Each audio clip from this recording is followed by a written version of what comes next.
Thank you, Kisa, and thank you, Dr. James Gifford, as well, for a really illuminating talk. And now it's on to the final part of our morning.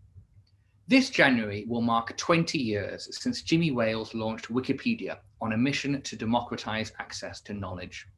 Today, the open source encyclopedia is one of the most visited websites in the world, receiving 1.5 billion unique visitors monthly, according to, where else, Wikipedia itself. Before even the concept of EdTech, Jimmy Wales had a vision to, quote, imagine a world in which every single person on the planet is given free access to the sum of all human knowledge, end quote. 2 decades later, in a time of fake news and factionalism, never has the pursuit of truth been more consequential or seemed more at risk. But despite everything, Jimmy still describes himself as, quote, pathologically optimistic, still believing in the power of technology to enrich our lives. Case in point, late last year, he launched an ad-free social news site, W.T. Social, built to tackle misinformation and algorithm-induced echo chambers. This morning, we're going to discuss how we can use technology to build a better tomorrow. Jimmy, welcome. Thank you. It's good to be here. Jimmy, you've made a huge impact on the world, but before we get into that, I'd like to begin by asking you about your origins, please, about how you discovered your purpose in life. Is it true that as a child you used stickers to physically edit the encyclopedia you had in your home? If that is the case, it seems like you always knew your purpose.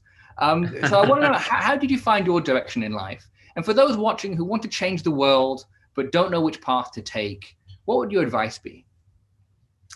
Yeah, so I mean, basically, I had the World Book Encyclopedia, which is a well-known encyclopedia for children. Yeah. And every year they would send out their annual update, and with it were stickers. So, for example, once the entry on the moon was updated, then you could take the sticker and go and stick it in the in the M moon and say, oh, look in the 1974 edition. Yeah, so I mean, I certainly not as a child, I didn't think, oh, I think I should create an online encyclopedia because I didn't know anything about such things. Yeah. No, but I mean, I think my advice to people is really it's quite ordinary advice that you'll hear from a lot of people, which is I think for entrepreneurs, the main thing I would say is do something that you think is meaningful. That gives you passion, that is worth doing, rather than doing the thing that you think will make you the most money. Because ironically enough, if you try to do the thing that will make you the most money, you might not make so much money because you're going to be so unhappy, you're not going to be very good at it. Right. Whereas if you do something that you really, really love, you might make a lot of money. And if you don't, at least you're doing something you really, really love. So that's kind of the way I think about it. But I mean, for me, I feel very fortunate to have become successful because I think I would make a very bad employee. I always get up every day and just do whatever I think is interesting, and I pursue lots of different ideas. And so for me, that creativity and that always trying to think about how do we change things, what's wrong with the world and how do we fix it, is really where I'm fundamentally coming from. Right, but you didn't fix things alone, right? Wikipedia is a huge experiment in community. Yeah. I mean, Wikipedia is the biggest ever really experiment in collaboration and knowledge sharing. I know that community is something that you speak a lot about and has been key to the success of Wikipedia. What do you think is the power of community, which obviously you harness so well? How do you build it and harness it? Yeah, I mean, I think there's a few different things. So first of all, with Wikipedia in particular, we have a vision, we have a purpose to create a free encyclopedia for everyone on the planet in their own language. And that purpose kind of defines the community, defines everything that we're about. It allows us a clear means of decision making. If we face some sort of a question, we always go back to the question of, does this make a better high quality encyclopedia or not? And that fundamental direction and vision makes possible the building of a community around the concept.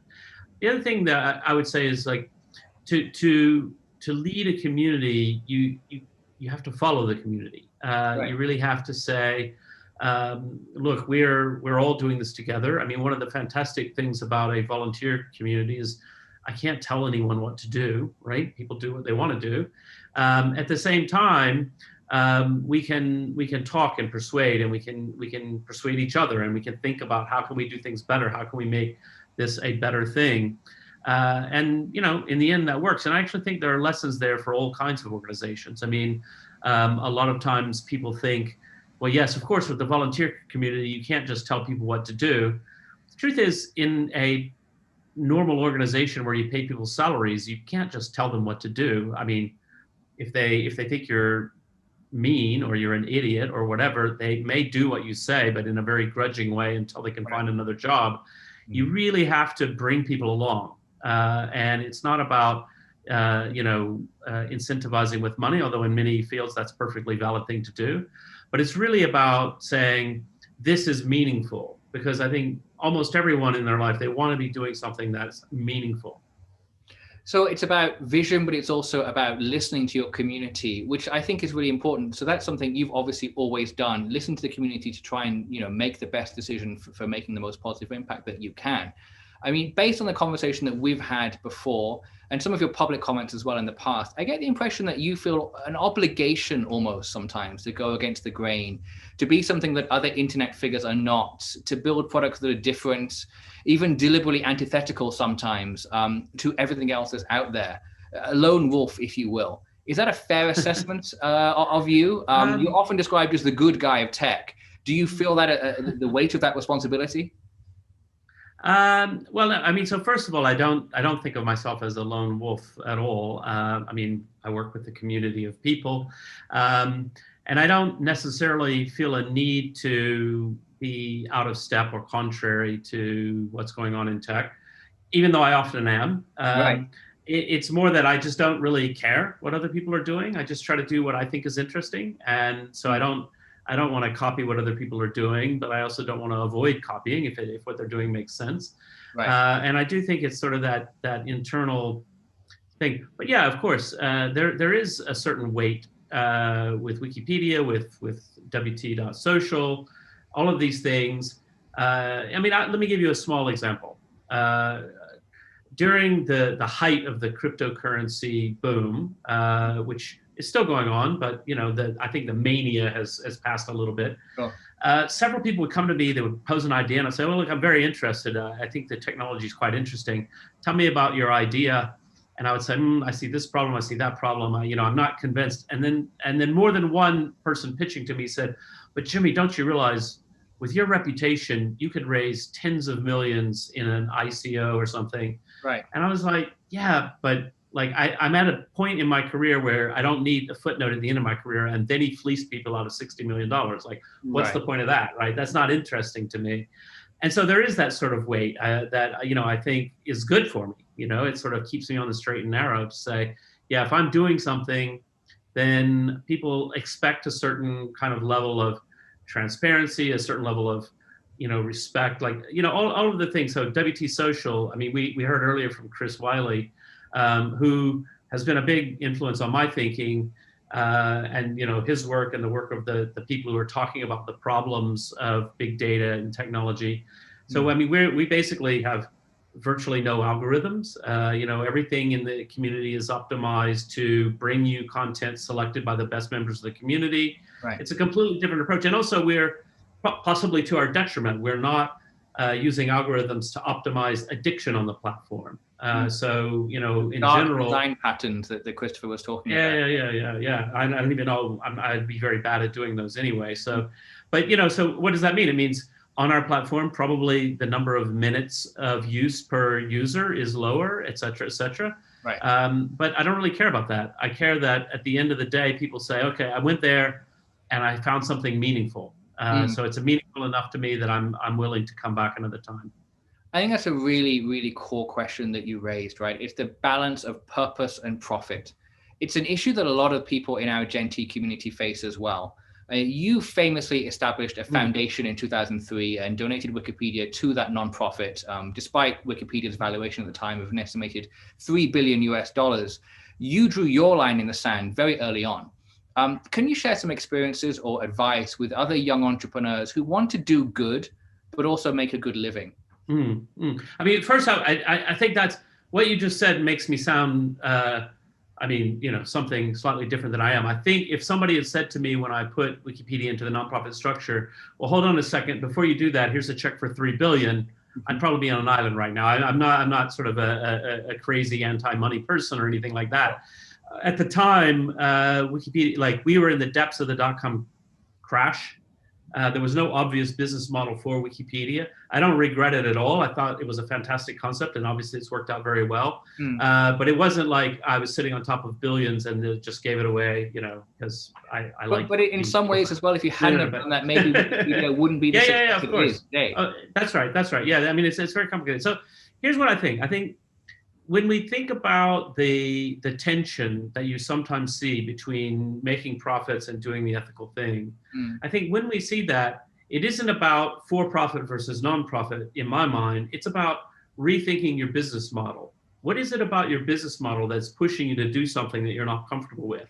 And in many cases, like what we see today with the social networking platforms, even though I believe there are very good people at Facebook and Twitter and so on who are very passionate about fixing this problem, I think they have a real difficulty in that the fundamental business model of advertising only social media will always drive them to maximize engagement, maximize time on site, maximize the use of data in ways that aren't about giving you a healthy, well-rounded experience, but are about making sure you stay addicted to the platform.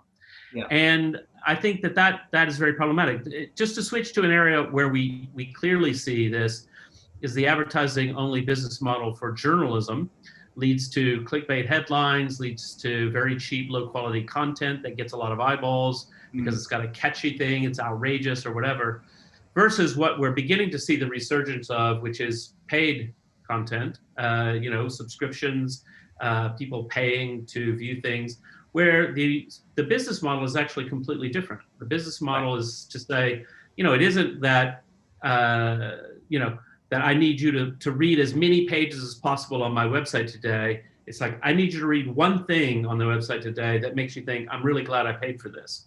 And that's a fundamentally different structure, a fundamentally different business model that I think is healthier. And so for a lot of things, I think, when we see some of these unhealthy things going on, we need to really step back and go, actually, the so-called free model isn't as free as we would hope. I mean, we can compare YouTube and Netflix in this regard. And again, YouTube struggles. I think they've got a very hard problem. They struggle with not accidentally optimizing for outrage and sort of extremist content, and they're working hard to deal with that. But for Netflix, it's a different story. It's like if I went on Netflix and I just saw sort of extremist content, I'd stop paying for it. And Netflix doesn't really care.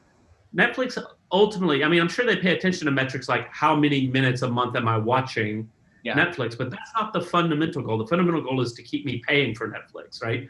So if I come on and I see one documentary a month that I think changes my life, I'm going to keep paying for it, whether I'm watching every night or not. One of the things that I'm definitely learning from what you're saying about the early days of Wikipedia is that hindsight is 20/20, and sometimes you can see things clearer, 2 decades later than you can when you're in the thick of it. I'm wondering, what is your biggest regret? If you could go back and do anything differently in your career so far, what would it be? And is there a lesson there for the people watching today? I mean, it's always I do describe myself as a pathological optimist, and so therefore, when I think about decisions that were made that I would change now, I fully understand I would only change them now because I've learned. I did the best I could at the time, and so I'm not sure I could have changed it. The one thing I would say that I have learned over time is that several times when I've had a very, very good idea, I've waited longer than I should have to get started. And so there's a Silicon Valley expression of fail faster, which I very much believe in, which is that oftentimes for entrepreneurs, if you've got a good idea, you just start building it, even though it's not going to be as good as you think, even though it's not going to be perfect. Maybe it's a bad idea in the end. It's okay. Just get started building it, build a demo, build a prototype, let some people look at it, just get started, because it's very easy in entrepreneurship. And I found this even at my stage of career. And this goes back to the sort of the heavy burden that I sometimes feel of what I've done in the past. Mm. But young people feel this as well, which is like, oh, what if I do this thing and it's a bad idea and then people laugh at me? Well, Right. to young people just getting Even started. you still worry about that, even you now? Oh, yeah. Well, what I say to young people just getting started is, frankly, nobody cares what you're doing. So nobody's going to notice. If you do something dumb and it doesn't work out, in 6 months, no one's going to remember. Maybe your mom, but she'll get over it. Right. And in my case, it's like, yeah, well, actually, You it'll don't know be in my the mom, press. Jimmy. So. But yeah, I think so. Yeah, well, that's true too. But I do think that is a thing. Like in entrepreneurship, in innovation, in any context, taking that first step to say, hey, let's get started trying something different is sometimes difficult to do. And I just say, just plunge in and do it. Some small step, get started, check it out, because otherwise you can dream forever. Right. I think that's a key lesson that I'm going to take away, and that the young leaders on the call should take away as well. If you're worried about, failing, someone that I consider to be one of the founding fathers of the internet in Jimmy Wales still worries about failing with new products. So I guess just jump in with both feet, right? And don't worry about it. Yeah. Final question, as I said at the top, and as you just mentioned, you've described yourself as pathologically optimistic, which is a great quote. But you did say that back in 2015. A lot has changed since then. Are you still optimistic that tomorrow is brighter than yesterday? Yeah, I mean, I definitely am. I obviously there's been a lot of bad stuff that's happened in the last several years. I mean, we've got coronavirus, we've got the rise of very upsetting political tensions all around the world, and that's not great. On the other hand, I think these things come, there's pendulum swing. I think we'll go from difficult times to better times, and from better times back to difficult times. And I just think for all of us, the thing to do is in our own sphere of influence, whatever that might be, just keep plugging away to try to make the world better. And finally, what is something that is non-negotiable for you in life and business that you think should be the same for everybody who's trying to build a social enterprise today? I mean, I think that's an interesting question. I mean, the word non-negotiable, when we talk about Wikipedia, we always say neutrality is non-negotiable. Like that is one of the fundamental bedrock principles of Wikipedia, but not everything needs to be neutral, of course, so it doesn't apply more broadly. Non-negotiable. I mean, I just think, honesty, believing in what you're doing something meaningful, that's non-negotiable. Great. Thank you, Jimmy. I think that's a fantastic note to leave it on. Thank you so much for your time this morning. It's been a real pleasure. Yeah, lovely. Thanks. Great to be here. And that wraps up the second edition of Gen.T Stream. We hope you've taken away plenty of actionable insights from the 3 conversations this morning. If you're posting about this event on social media, please do include us in the conversation by using hashtag #GenerationTAsia.